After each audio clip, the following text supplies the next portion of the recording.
En ce temps-là, Jésus se rendit dans son lieu d'origine et ses disciples le suivirent le jour du Shabbat. Il se mit à enseigner dans la synagogue. De nombreux auditeurs frappés d'étonnement disaient « D'où cela lui vient-il? Quelle est cette sagesse qui lui a été donnée et ces grands miracles qui se réalisent par ses mains? N'est-il pas le charpentier, le fils de Marie et le frère de Jacques, de José, de Jude et de Simon? Ses sœurs ne sont-elles pas ici chez nous ?» Et ils étaient profondément choqués à son sujet.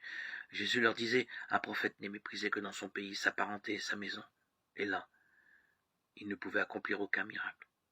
Il guérit seulement quelques malades en leur imposant les mains, et il s'étonna de leur manque de foi.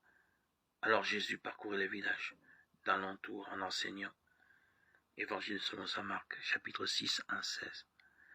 Ici, Jésus constate le mépris dont il fait l'objet et s'étonne du manque de foi dans sa propre patrie. Les siens l'accusent de prétendre à ce qu'il n'est pas, de jouer au prophète alors qu'il n'est qu'un charpentier du village.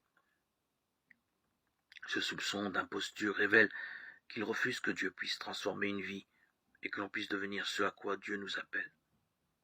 Ils établissent une barrière étanche qui maintient Dieu à distance et leur permet de gérer eux-mêmes leur existence sans devoir rendre des comptes. À cause de la fermeture de leur cœur, Dieu se voit limité. Il choisit d'agir par la foi et l'homme peut lui fermer la porte.